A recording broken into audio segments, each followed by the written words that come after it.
بسم اللہ الرحمن الرحیم۔ عزاداران سید الشہداء ماہ محرم الحرام، پہلے عشرے کی چند راتیں باقی رہ گئی ہیں۔ بہت تیزی سے یہ ایام گزر گئے اور گزر رہے ہیں، جبکہ انسان بہت زیادہ ان کا انتظار کرتا ہے۔ اصل مقصد بھی یہی ہے کہ ہم ان ایام میں اپنے امام تک پہنچیں، کہ جس کے لیے ہم سب یہاں جمع ہوتے ہیں۔ آپ کی خدمت میں عرض کیا کہ امام کو امت کی ضرورت ہے، اور وہ امت کہ جو متحد ہو، جو اتحاد رکھتی ہو، جو اپنے اندر اتنی قابلیت رکھتی ہو کہ امام ان کے درمیان میں تشریف لے کر آئیں، اور اس کی ابتدا انسان کے اپنے وجود سے شروع ہوتی ہے۔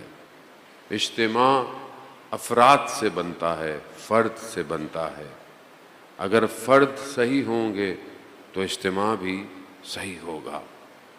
ہم اگر دوسروں پہ انگلیاں اٹھائیں اور دوسروں کو کہیں کہ یہ خراب ہے یا وہ خراب ہے، تو سب سے پہلے ہمیں اپنے اوپر توجہ دینے کی ضرورت ہے۔ ہم خود کتنے اچھے ہیں اور ہم اپنے لیے اچھائی کے لیے کتنے قدم بڑھا رہے ہیں۔ امام کے ظہور کے لیے سب سے پہلے اپنے آپ کو تیار کرنا، امام تک پہنچنا ہے۔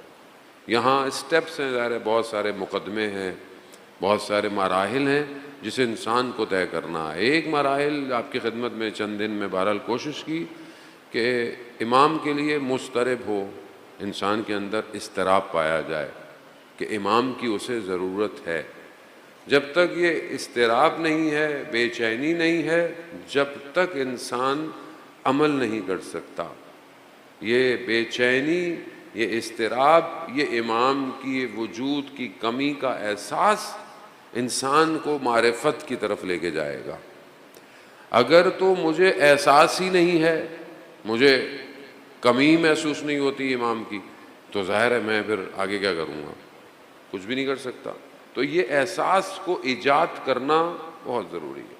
پھر اس کے اگلا اسٹیپ، پھر امام کون ہے؟ امام زندہ ہے؟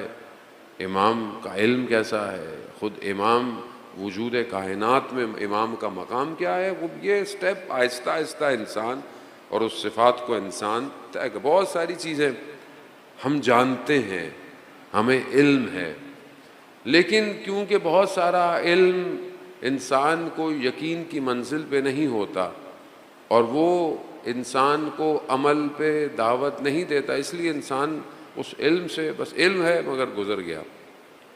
یہاں انسان اگر اپنے وجود کی طرف متوجہ رہے تو اللہ نے انسان کو بہت زبردست بنایا ہے۔ تبارک اللہ، خدا خود انسان کو بنا کر اپنے آپ پہ افتخار کر رہا ہے۔ ایک انسان، جہاں پر انسان کے اندر اتنی کرامات ہیں، وہاں انسان کے اندر ظاہر ہے ضعف بھی پایا جاتا ہے، کمزوری بھی پائی جاتی ہے۔ انسان، قرآن کہہ رہا ہے، انسان بہت جلدی میں بھی ہے، عجلت میں بھی ہے، لیکن یہی انسان ہے کہ جو اللہ نے جسے اپنی بندگی کے لیے منتخب کیا ہے، کسی اور کو منتخب نہیں کیا۔ تو یہ انسان کے لیے اشرف المخلوقات ہے، انسان اپنے اندر اس کے لیے پرائرٹی ہے۔ اب میں اپنی زندگی کو کیسے ڈیزائن کروں، کس سٹرکچر پہ چلوں کہ میں تیزی سے خدا کی طرف پہنچ جاؤں۔ اور جس دور میں ہم زندہ ہیں، یہ دور آخر و زمان ہے، اس میں کوئی شک نہیں ہے۔ ظہور کل ہو، ظہور رات کو ہو جائے، ظہور 10 دن بعد ہو، ظہور 100 دن بعد ہو، یہ خدا کا سسٹم ہے، یہ ہمارا نہیں ہے۔ لیکن ہم نے انتظار نہیں کرنا۔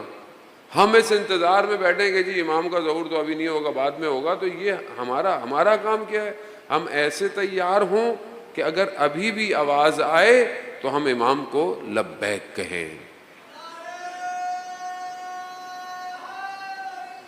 یا